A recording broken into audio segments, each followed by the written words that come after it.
People learn in different ways. They're educated in different ways. They're entertained in different ways. So there's different strokes for different folks, which means you can break through, but you can't just do what you want. You have to do what resonates and what shows an authentic point of view and adds value. And value comes in a lot of different forms. So I think we tend to do what we like instead of what we need. They may have told you to go to the big city, chase the busy crowds, find the bright lights, but no, you chose your own path to stay right here. I'm your host, Claire Bouvier. Welcome to the Small Town Entrepreneur Podcast, where opportunity is just on the other side of the door. Welcome to another episode of the Small Town Entrepreneur Podcast. I'm your host, Claire Bouvier, and today's episode is all about leveraging personal branding and being able to achieve an incredible brand success anywhere in the world. Today, joining me is a marketing personal brand maverick, Ryan Alford, founder of the boutique ad agency Radical. Born and raised in Greenville, South Carolina, Ryan has built a wildly impressive career working with major brands like Verizon, Google, Apple, and the NFL. After a decade of working in New York City, he returned to his home roots in Greenville, South Carolina, rebounding from a significant career setback to build a thriving agency. Ryan now shares his expertise on his top-ranked podcast right about now and continues to inspire entrepreneurs worldwide. Welcome to the show, Ryan. Hey, Claire, thanks for having me.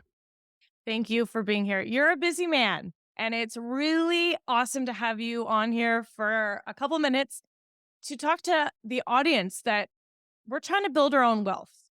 Anywhere in the world, you've done it. And you've not just done it, you've done it very well. Let's kick it off. Do you think you need to be living in a huge urban center to achieve these 1% success everyone talks about? Well, I'm in Greenville, South Carolina, so I wouldn't call that a booming metropolis. I've definitely worked in booming metropolises, but made as probably much money in Greenville as I did in those other places. So look, we live in a technology-driven world now. Like you and I, you're in Canada, I'm here in the States. I think it proves that you can be successful and drive the bus from wherever you are. It's really more about having the right action plan in place, ideas in place. I'm kind of an idea guy. You can solve major problems from anywhere. And the bigger the problem you solve, the more money you make. This is true. And this is a perfect segue because you worked with huge clients such as Verizon, the NFL, Google. Now, this was something like you were working with these huge clients, and not everyone listening will ever have that opportunity or has had that opportunity. So if you were suggesting someone building their personal brand and you were starting at ground zero with not having that previous experience, where would you start today? Yeah. I mean, look, I don't think you have to have that resume to make a dent in social media now. And either have the patience to kind of stick with what it takes. I mean, here's what happens. With growing a personal brand, it's all about content structure and, having the discipline to stick with it. Because I'll give the example, whether it's my podcast or my personal brand, if I had looked at the numbers every day, for the first year, I would Okay. throw myself crazy and I would have quit. So, but I will say this, Claire, I think I want to give good advice and I want to give real and authentic advice. I do know some people that have stuck with it. They've done like 4 years. They've posted 4,000 times and they have 300 followers and they can't figure out because they go, well, I've done it. I've been disciplined. I've stuck with it, all that. But then you go look at the content and they've refused to change. They've done and posted what they're comfortable posting. They've done and posted the content that they like versus adding value and sharing a true point of view. We have a lot of regurgitation going on. AI has made it really easy to share base level knowledge. And what really separates, I think, the ones that break through that have success eventually are the people that share a creative point of view or someone that really reframes it in a way that their audience can absorb in a different way. Because, people learn in different ways, they're educated in different ways, they're entertained in different ways. So there's different strokes for different folks, which means you can break through, but you can't just do what you want. You have to do what resonates and what shows an authentic point of view and adds value. And value comes in a lot of different forms. So I think it's the discipline to stick with it because it takes time. You can sort of play the roulette game of TikTok. Go over there, you might get an organic blow up quickly. Good luck keeping it. But, or you can get on Instagram, Facebook, and start to build a more niche audience that really might ultimately buy a product or a service or your point of view over the long haul. And it's interesting because I think I was talking to someone. TikTok to me is like someone jumping out of a bush scaring you. And you take that information, you carry on. And then, which is so interesting because you are way ahead of the curve, way ahead of everyone jumping on the podcast scene. You've been doing it for 5 years. And I can tell you, I'm only in my second year, and it's a lonely planet. The podcasting world, it's kind of, well, not for you now, but that first year, it is crickets. It's quiet. You don't get the same type of metrics like YouTube or other different platforms. So I'm really curious, A, why did you choose podcasting? And you must be a little crazy because you stuck with it for 5 years. Huh. And why? Yeah. Why and how did you stick with it? Well, it's actually been 10. So What? I'm going to back you up a little. Okay. In late 2013, My I, apologies. I did a startup in the car business and I started a car show. And I did probably 50 or 60 episodes. They're not out there anymore. But I saw this podcast wave coming 10+ years ago. Now I put that to bed, did other ventures, but dabbled my feet in it. But I always kind of had it in my back pocket because I believed in the medium. I knew that it was growing. I knew sort of this intersection with the smartphone and having access to these apps with, okay, I don't want to listen to terrestrial radio in my car as much. I can play what I want. I saw this sort of intersection happening where audio branding and audio content was expanding. Yeah. So when I started my ad agency, Radical, I started the Radcast, and that was 6.5 years ago, and 400+ episodes. But I saw that as a few different things. One, building relationships, having dialogue like this. You can't recreate, like I will know Claire forever now. You'll know me, you can text me, you can do whatever. Like we've Uh-oh. we've broken bread together here on the podcast. And Yeah. so I saw that. I also saw it as a way to sort of keep my knowledge sharp in the industry by having industry people on, doing some of the topical things that we do. And then back to what you said, like personal branding, do I need to have all these brands that I work with to grow or to start? I knew I was not going to be, Gary V from 15 years ago following me around with a camera guy. Like, I'm just not that guy. I'm comfortable on the camera. I don't mind talking. It's easy. I can be the extrovert, but I don't want a camera following me around. So the podcast created content for me. It gave me a platform to say things that I thought were smart. Some of them were. Have guests on that said things smarter than me. But I knew that it sort of became that source of content for me and my personal brand and what we were doing while also building my authority in the marketing space. So I saw that, early, 10+ years ago, but as this proliferation of social media has come along and the need for staying relevant with content sharing, the podcast checks so many boxes. Yeah. And then, quite frankly, I did think we'd be able to monetize from it.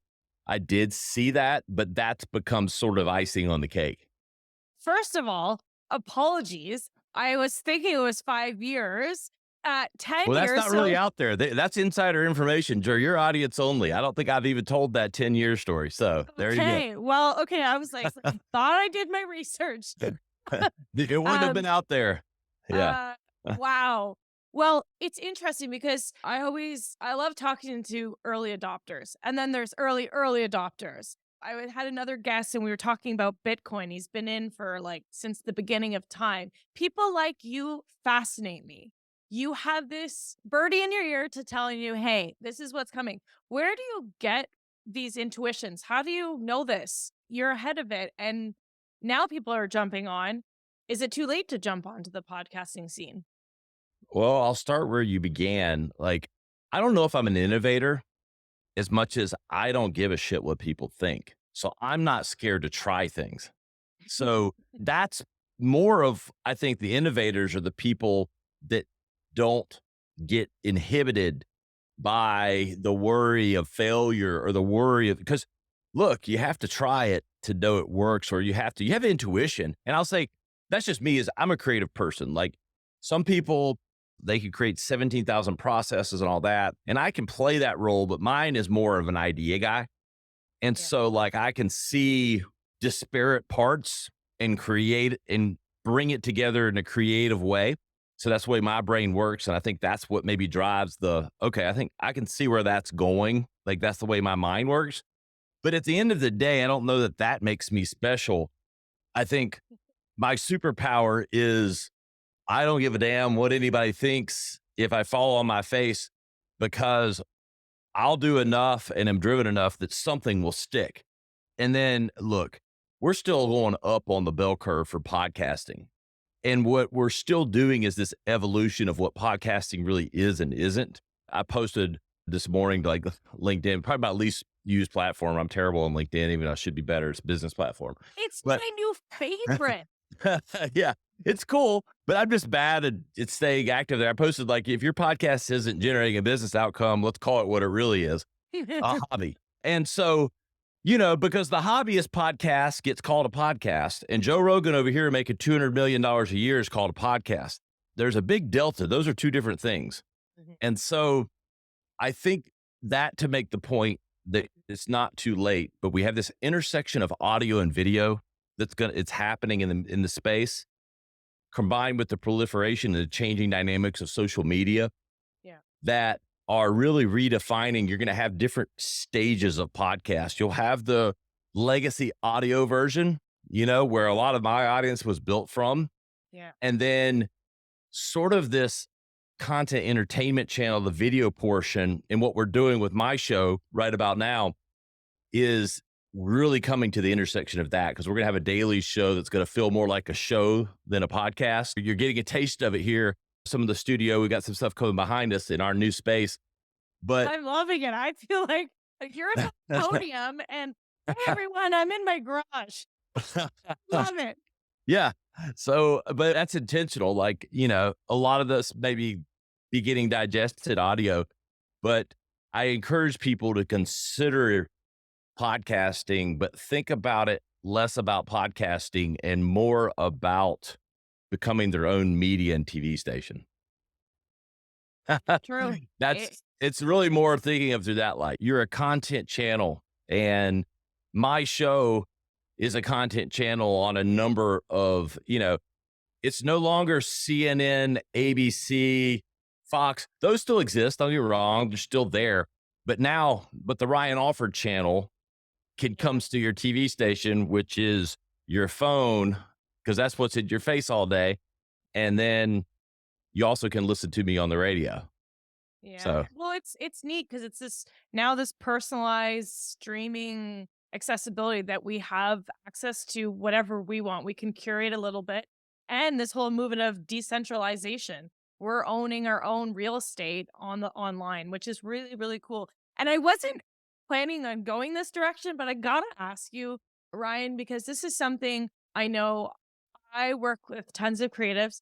My whole life have been a creative, but I would say one thing, talking to creatives and hearing you're highly creative, but your output is incredible. You're able to consistently show up in a very process structured driven way. And yes, now you're at a point in your career, you have the wonderful people behind the camera helping you and whatnot. But when you were starting out, let's think that maybe you were in your garage. But as a creative, how did you keep the right brain and the left brain in some sort of equilibrium? Well, I was a hybrid, like coming up to the agency world. I started as the account guy. Account guys are supposed to be hyper detailed. Yeah. So I think I learned that skill because of the channel I kind of came through. And then I became the strategy guy, the new business guy. And then I had to start my own agency to really probably spread my wings on creative, even though I did some at other places with ideas. None of the creatives want to give me credit for that. But all that to say, I think I have a little bit of both. And look, you bring up the garage quote. I literally was going through some of my old photos, Claire, and like I'm in our space. It's 6,000 square foot space. It's co-work lounge that I own called Social House that we've Yeah. kind of created different like rooms for. Well, the room behind me is a small, like 10 by 10 office room. It's got a glass wall. We used to have just a couch and two chairs in there. It was kind of a quasi meeting room. And I went through my pictures. I had a picture. I had I'll call it the 4-track. Like it was the mixer on the table. I had a mic on there and a guy there. No one else is in the room. I'm like, fit like someone, I think on my team at the time was a really small team. My agency started with like 3 people. I'm fiddling with like switches, doing whatever. But look, Claire, I mean, so I've just figured it out like you have to, and have been disciplined and stuck with producing 2 shows a week without break for 5+ years. And I didn't, for more than half of that, I didn't have anyone but me doing it. So I talk what I talk because I walked it. You know, as my good friend Migos say, walk it, talk it, talk it, walk it. I did it. I went through that snow with no shoes. and, and I think it's so important, right? Like, you really can't eventually teach these things until you feel the pain points and are in those shoes. And this is where, the journey is sometimes, I would say, as exciting to a certain point. You don't want to be the person, though, sitting at year 4 and there hasn't been any movement. I was listening to an Alex Hermosi podcast, and someone else that I find fascinating is this idea that you're just constantly building in public. You're putting out there, you're moving the dial, you keep going. Now, how do you set up your days? How are they? Because people like you, it's like, well, when you sit down to a blank canvas, is it small sprints for a 2 month, or is it day, or is it week? It's fascinating to understand the behind the scenes. Yeah. So like it's probably less organized than you think, but it's organized around goals. Like I set goals like for the macro, but Yeah. I don't get too caught up in the micro for how they get done as long as there's progress happening to them. Don't get me wrong. I got a lot going on. I have to like, you know, create moments. You live and die by your calendar, and so that's certainly the case. But, I think people get a little too caught up in it's going to be messy. And I don't think you can't have chaos or you'll never get anything done. But I think what happens is people like to get caught up in the minutia or making that as a crutch for when they weren't really focused on the macro goal. Like you have to go, okay, I'm going to get from this place to this place. Like, okay, I'm going to grow. Like right now we're growing. I'll be real specific. The Radcast is now called Right About Now with Ryan Alford. We've changed the name because we have the Radcast Network. So we're growing our podcast network. Our goal, I threw the BHAG out there. Okay, 50 to 100 shows this year. So we're not going to get to 50 to 100, but if we get to 25 or 30, that is success. And so my activities in any given week, and that's just one, but let's say I have 3 or 4, I own multiple businesses. We have different goals for each one. My activities throughout the week have to ladder back to that goal. And I prioritize primarily through the lens of my physical being and body being in shape and mind being in shape as much as possible. Priority 1. Priority 2, family that I take care of and take care of me. my wife and 4 boys. And then those 3 or 4 goals for the businesses. And so any given week, there's meetings and stuff to get to those goals. And I'll judge or critique the week by, did we advance those goals? Do I feel good about myself? Is my family in a good place? Did we advance the podcast network? Did we advance social? Like, did we do these things? And and then if it didn't, I don't go create 17 notebooks of things. I'm more realistic than that, but I take learnings and apply them in the next week. It's one foot in front of the other, but you get paralysis from analysis sometimes in how something happens versus the actions to get the goal done. The analysis. Okay, I'm gonna save that one. And then while you were saying that, I was like, Pat Flynn's always the riches are in the niches, even though I say niche. I say Where need to. I know, so I'm always like, riches in the niches? Uh, Doesn't sound as good. But along that line is when you're building out this personal brand, you're setting your goals. Most creative people I work with, I talk to, and like you're a prime example. You have 3 very different businesses that you're operating. Now, it didn't always start like that. And I think I'm going to kind of rewind and we're going to go back a bit because a lot of our listeners are thinking maybe I'm going to start supplementing my income. And there is a mass exodus and a paradigm shift the way we work now. And people, especially, I was just looking at as a new mom, I'm invested in the statistics of like, moms are being entrepreneurs and what that looks like. And it's really interesting. It was something like 62% of mothers leaving corporate jobs, executive positions, starting to build their own brands. But what I find with personal branding, do you focus a very specific niche? What's your take on that? Or do you let, your audience guide as you share things? Where did you start from? yeah. I'm going to answer the way I did it and the way I counsel people to do it. They're not always the same. This So is what I wanted. Okay. I started my personal brand and I'd done a lot. I'd worked on all the brands that you mentioned. I had the who's who. I wouldn't say I was set for life. I would never say that because I have a lot of ambition and a lot of goals, but I was not in a early frame of life, or I was comfortable enough when I started my personal brand journey 7+ years ago.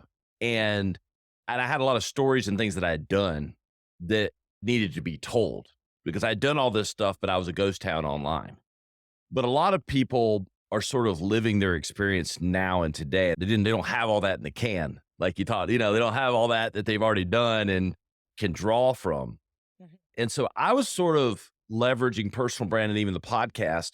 The reason I didn't look at my data every day is because I didn't need it to generate money that day. I was playing the long brand game Yeah. and trying to build broader awareness and audience for bigger plays for me down the road.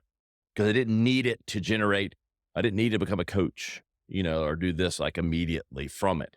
Yeah. But most certainly the more immediate riches are in the niches of staying in your lane of what you know. Look, I think a lot of what happens is people forget if you're wanting a business outcome from something, then you've got to have a business plan in place. So you have to be intentional. And intentionality usually comes with a specific direction Right. and a specific niche or layer. If you're an accountant, you're talking about accountant stuff. If you're a lawyer, talking about lawyer stuff. You could do it through the lens of entertainment and education and make it interesting. But I do think if you're wanting to train other accountants or, make a buck being an accountant coach or whatever that might be, you're most certainly the fastest path for that is a clear lane of who your target is and what they can expect from being in your community. And I think community building is typically built around niches and specific things. And so I think my counsel is depends on what game you're playing, but for most it's get a niche And I'm taking my own medicine a little bit. I'll be honest. Like, I was a little too all over the place, which probably served me well as getting different followers. But I didn't have the most, like, if I wanted to activate like my following to buy something, 3 or 4 years ago, that was not an easy exercise. 'Cause I had kind of people all over the map Right. because I had kind of been all over the map. I I think think I'm that's a little common more, though. yeah, it is common because we tend to do what we like instead of what we need. Free accounting software is very tempting, but it's a trap. Ugly invoices, clunky tools, no understanding of your numbers, limited capacity. That's not how you win. FreshBooks isn't free, but it makes you money. The time I've saved means more clients that I can serve. Clarity means better decisions. It integrates so you don't go crazy. Stop wasting time to save pennies. Invest in growth. Invest in you. Check out FreshBooks by going to clairebouvier.com/tools or in the show notes. I think this episode is also for me here too, and I agree. So where was that shift that you were like, okay, I'm going to lock into my lane here? Did you see a little bit of success by trying it, or just what was it that activated the focusing in? I think there was a more direct, with especially the podcast network, what we're doing there. I think locking into, okay, I have done this for 10 plus years. I'm definitely a leader in the space. I have a number one show on Apple, and we're trying to grow out the network. That felt like a lane and a proposition that could be centralized. Even if some of my other stories come out, that was Right. a central play. And, being a marketing guy, but niched to podcasting in some way, that was a more central lane for me for a business outcome. Look, my agency works with medium-sized companies, $150 million and higher. Most of those aren't hiring us on Instagram, but there's a lot of people, small businesses, solopreneurs, otherwise starting podcasts that could want to leverage our network. And so that's where I've gotten a little more centralized in that channel. And I am seeing more direct payback from that for the types of people following us and the types of sort of outreach that we get. And it's interesting because you've noticed that there's the audience that's sitting in the social media spaces, and then you have this entire medium business sector. When you are sitting down talking on the podcast, who are you intending to speak to? Who is that audience? Yeah. Right now, I'd say a 25 to 45 business skews males, like Yeah. business audience, like sort of your wannabe founders to early founders. And I would say that gravitate towards sort of an irreverent and direct style. Our tagline is we're taking the BS out of business. So So, our audience to date with the marketing show had been, a lot of marketing professionals, yeah, but now moving towards more of a mainline business show that still has a marketing dust on top, but is a daily business show. right. Our audience targeting is shifting a bit, but again, the people that want to hear the business news, but don't want the politics and don't want the slant, they don't want to watch business news on Fox, CNN, or headline news because they're going to get the bullshit political leanings that even the business news gets told through now. And so we're going to take the BS out of that, cut it down. And look, I'm a Southern guy from South Carolina. And I think if you listen to me long enough, there's a simplicity that comes across combined with, okay, but this guy knows what he's talking about. And so that's what we're trying to do. And I love it because I think that's the future, right? Is having you sign up for the people you want to hear, the information you want to hear. Now, Ryan, we'd be totally remiss not to mention AI in marketing, Yeah. in the way we do our work. Now, you've been in business for so long and you've worked with some of the biggest brands in the world. And you probably think, if I know for me, I think back, oh my gosh, if only I had AI 10 years ago, where would things look now? But let's not look back. Let's look at moving forward. How has AI really transformed the strategies that you're day to day working with your business, with your personal brand? how are you keeping that authenticity? Because you said earlier in the show that medium level knowledge base information, and you got to break through that noise, that mediocrity. How do you do that with AI? Yeah, I mean, you gotta be yourself, but look, people need to be using the tools. Yeah. Like, you're gonna get left behind if you aren't using the tools because it's gonna take you too long and you're gonna try to charge too much for services or things that can be done cheaper. So, this is not something you can ignore. Look, I panned the metaverse for as long as I could pan it when that came out because I knew that bullshit wasn't actually gonna be a business changer in the short term. While everyone jumped on that NFT, all that stuff that I sort of panned and where everyone else was talking about it, it's now you don't hear anything about. But AI is not that. It's too smart, it's too fast, it's too powerful. So you need to be embracing it to knock out tasks and things that you do to empower you to be more effective.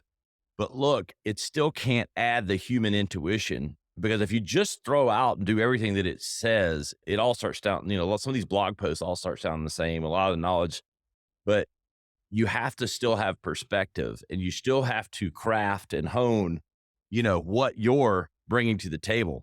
I think you have to embrace it while also recognizing that certain jobs and certain things are not going to be what they were and looking for the opportunities in and around it. What people sort of forget, there's a lot of 55 to 70-year-olds who, thanks to modern medicine, are in great shape and controlling and running a lot of businesses and doing a lot of things that aren't using AI, Yeah. but they need people that are to leverage it in their businesses and do things. So you need to be, and part of what we'll be doing is empowering people like on our show, talking about those innovations and what it means and how to leverage it in the right ways of business. I love it. I love it. I could ask you a million more questions, but we got to wrap up here. But we're going to finish this amazing session, Ryan, with you just asking, because I always find this very interesting. What's a skill or maybe an ability that's not directly related to your work, but has been so crucial into the success of your work and the value of your work by some sort of skill or something that you bring to the table that is unrelated to work? I think it's like this combination of grit and resourcefulness. Like, and I don't know if that's a skill. I'm not smart enough. I wrote another show called Vibe Science. We can go down that whole route, but like, there's a nature or nurture of whether that was learned or absorbed or taught. I do think I'm a very curious person. I see successful people, I see things that work, and I go, I want to know how that gets done. It's like you asking these questions. You're a curious person. We're having this dialogue because we want to learn. But I think we've gotten conditioned where a lot of people don't have that. Like we have so many conveniences Yeah. that sometimes we don't ask enough of the right questions and or aren't curious. I think this combination of curiosity, resourcefulness, and grit to just figure something out and get things done. And that has served me very well. Because I'll say this, like, I remember like coming up 25 years old, watching, I learned at the ad agency, like I saw how the money got made. Got to have clients, got to get more business from clients and solve their problems. 27, I'm in the C suite of Verizon. They're asking me big level questions because for 5 years, my early career, I asked questions. I was learning and I was like, not afraid to kind of voice my opinion, but I was really resourceful. Like I'd hear them say they had a problem. I'd go, well, we know how to do that. And you know what? Do you think we actually knew how to do it? No. But you know what? We would fucking figure it out. And we did. And you know what? I made a lot of fucking money writing bets that I had no idea how to do. But you know what? I believe in my ability to figure it out. Yeah. I 'Cause I think, will. Nothing will stop me from figuring out how to get that shit done. If I tell you I can do it, I will do it. Yeah, I'm not saying it's gonna be perfect, but yeah. and you build credibility by cashing those checks that you write, even if you didn't have the money in the bank when you wrote them. Before it cashed, you did. And so I'm not using that as don't go do that, by the way, but I'm using it as a metaphor, you know? And so, but too many people are afraid to do that. I've never been afraid to do that. So I think that's a combination of curiosity, resourcefulness, and grit. And And man, a little bit of stupidity. I don't know. yeah, stubbornness, confidence that just like Yeah, you can always solve the next problem. And I love that. And I think the curiosity, I always say it's a muscle that can be strengthened. And it's people like you that we got to learn from. We got to understand how to do that. Ryan, this was awesome. You are really interesting to talk to share how your journey has really impacted the way that marketing's going in the world today. And so grateful that you could share a little piece of your awesome here on the Small Town Entrepreneur Podcast. Hey, my pleasure, Claire. Thanks for having me and happy to do it again sometime. I would love that. We got to follow up on year 25 of your podcast. Yes.